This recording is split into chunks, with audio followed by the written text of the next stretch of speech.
Okay, welcome. Now, if you don't know who I am, my name is Paul Fredericks. The first thing I'm going to tell you about me is that I'm not the best video editor. So I'm going to do as little editing as I possibly can, and I'm going to improvise a lot of basically this whole thing. I am not writing out a script. I know some people do that for videos and whatnot, but I'm just gonna kind of take it as is because that's the person I am. Um, so, uh, like I said, my name's Paul Fredericks. I'm from Connecticut. I'm a guitar player. I'm a pianist. I'm a drummer. A little bit about me. I guess we'll start from a little bit at the beginning. My legal name is Paul Stanley Fredericks. So if you don't know who Paul Stanley is, he's the lead singer of Kiss. My father, whose name is Ronald, he used to work for Kiss for a little bit in the '80s to the early 2000s, and because of that, he named me after the lead singer. And also because of that, I was able to meet the band countless times. I've seen them, I don't even know, 30 plus times, and I've probably met them dozen plus times. Also because of my dad, I was able to meet other people like Weird Al Yankovic. Um, I opened up for Foreigner with my band because of him. He helped me with that. Um, I also met Alice Cooper. I met Asia. I met REO Speedwagon. I met Skid Row, Sebastian Bach from Skid Row. I met some members of the Backstreet Boys, but mostly rock legends. Asia, did I say Asia? I might have said Asia. I met Asia. I met Brett Floyd. I got moved up to almost front row at a Roger Waters concert once, but I have tons of stories. If I really wrote down all the rock people I met, it's quite insane. So because of that, I kind of became a musician, right? I've been playing drums the longest since about middle school. I then picked up guitar and piano. Mostly, I picked up guitar just because a lot of my friends were playing guitar, and as a rock, lover, you kind of gravitate towards either drums or guitar, not so much piano. But I went to high school for music, and that's where I kind of fell in love with piano. From there, I went to the University of Bridgeport to study music. I also went to the Berklee School of Music online to study music, guitar, music education, jazz, music theory.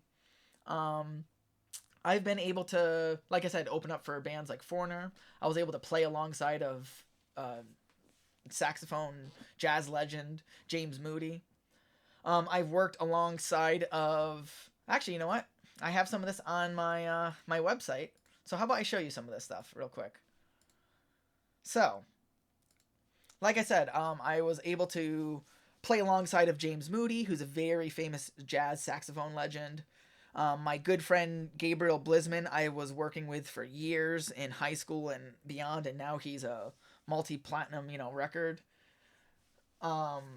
Producer, artist, rapper, singer. I took a drum clinic and met with the drummer from Kiss. He was also famous for playing with other bands, not just for Kiss. Dan Archimone was my guitar teacher here in Connecticut from University of Bridgeport. He's a great jazz guitarist. You should look him up. He's amazing in this area. Patrick Smith was a great influence on me from high school. Chris Coogan, very famous jazz pianist here in Connecticut. Also went to University of Bridgeport. He might have worked with Dave Weckl at one time, I believe. And then during my Berklee, I worked with Gary Burton, very famous jazz percussionist, mostly like vibes, xylophone, stuff like that. But I've had a lot of great teachers over the years. And then not just that, but I've also been able to compose for a couple things. Because obviously when you're a musician, you kind of work on creating your own music, but I don't publish a lot of my own personal music. I have a SoundCloud. I don't have any Spotify yet, but it might be something I'm thinking about. But I did compose for this game here, Mr. Moore's Last Seconds. Way back in the day, it was in a big competition, and I actually got, I think, like third in audio with hundreds of thousands of people, views.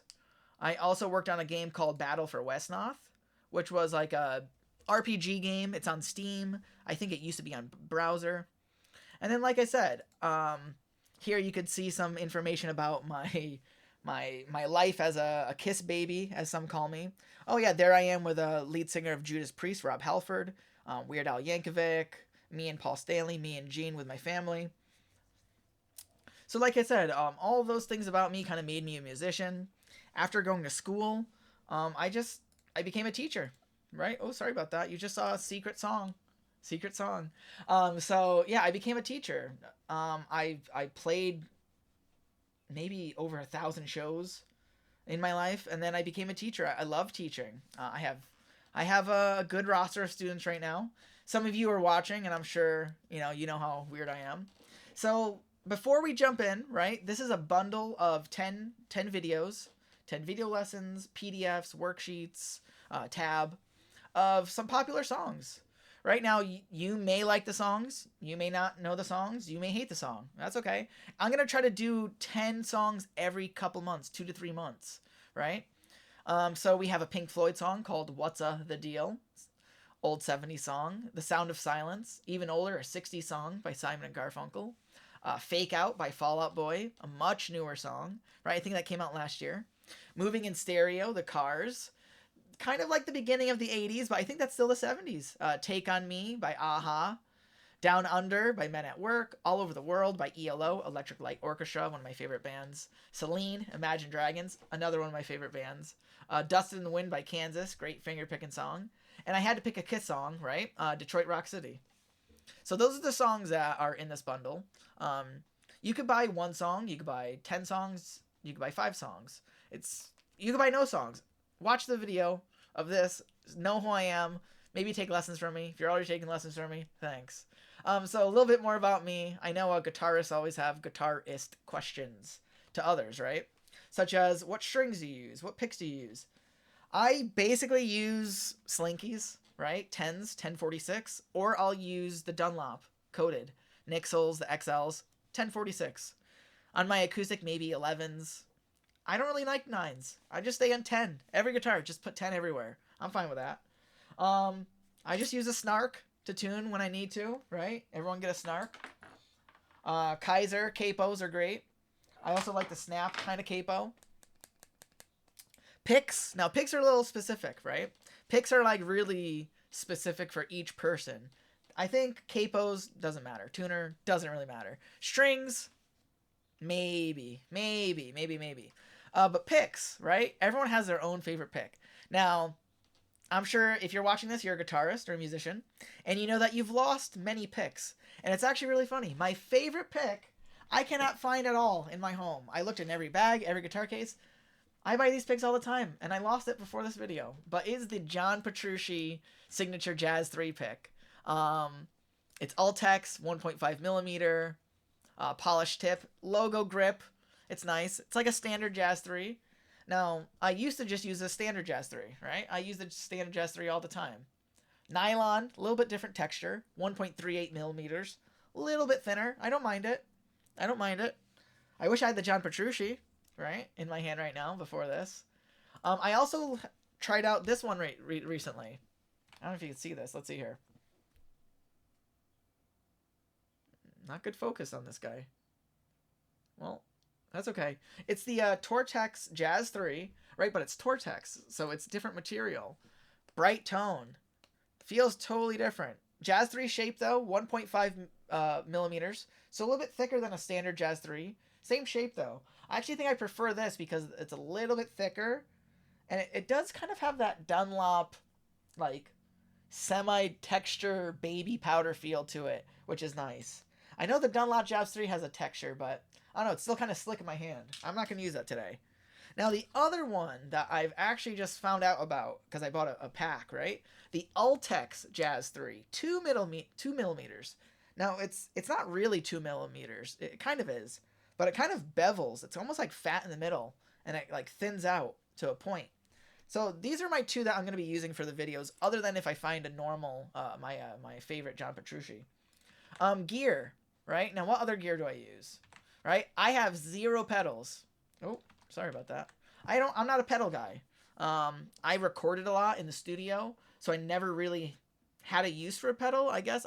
I've always been into digital music too, electronic music, 8-bit music. So I think I just kind of was like, okay, I'm just going to use the sounds that I can digitally.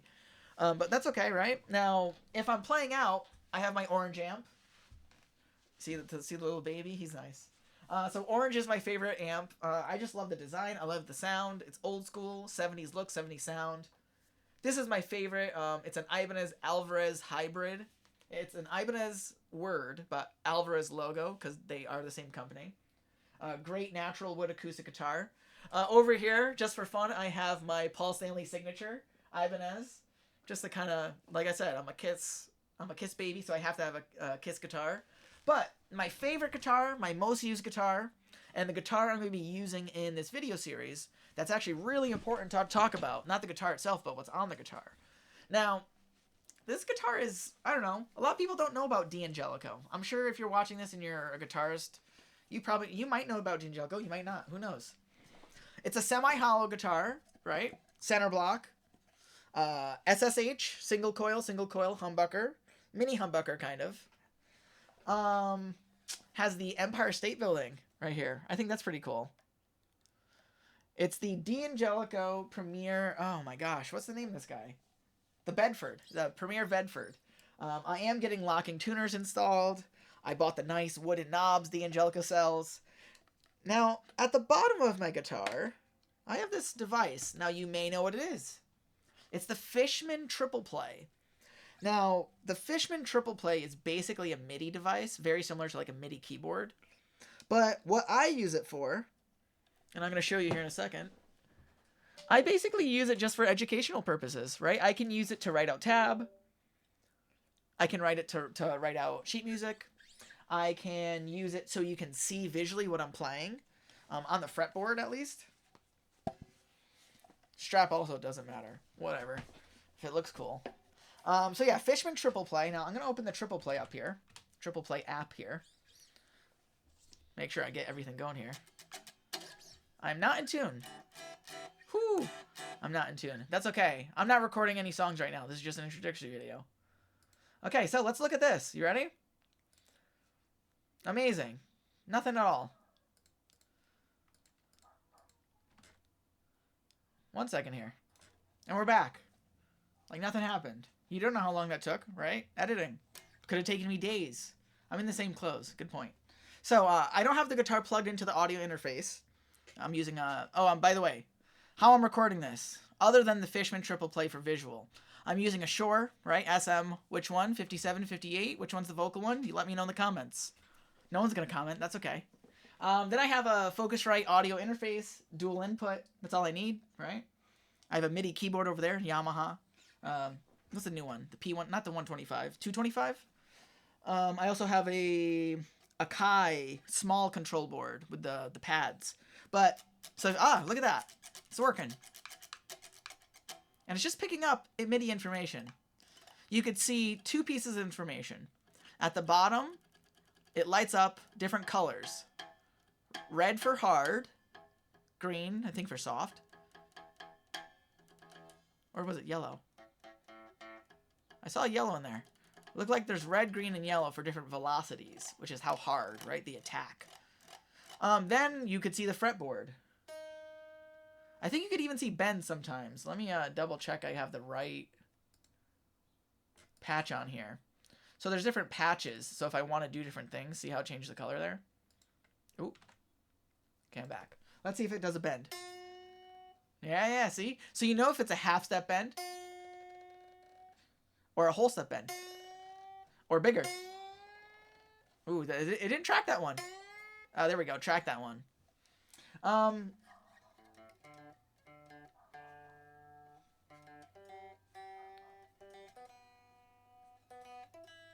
By the way, that's what you're gonna see in the majority of my videos, me tuning. So, for example, I do a G chord. You see a G chord. Now, the reason I have it both ways is because people think differently. If you want to think about it like tablature, that'd be the top one. Horizontal, right? Right? Horizontal would be like tablature, from low to high. 6, 5, 4, 3, 2, 1. Now, on the right-hand side, I have it vertical. That's usually how we kind of visualize a fretboard. At least some people, right? So, like, when you draw a chord diagram, it's usually, what I've seen in my lifetime, it's usually vertically, drawn. So however you want, and I can edit this however you want, right? So I'm just gonna do like an A minor pentatonic scale, just so you can kind of see it, right? I start on A, and it tracks it.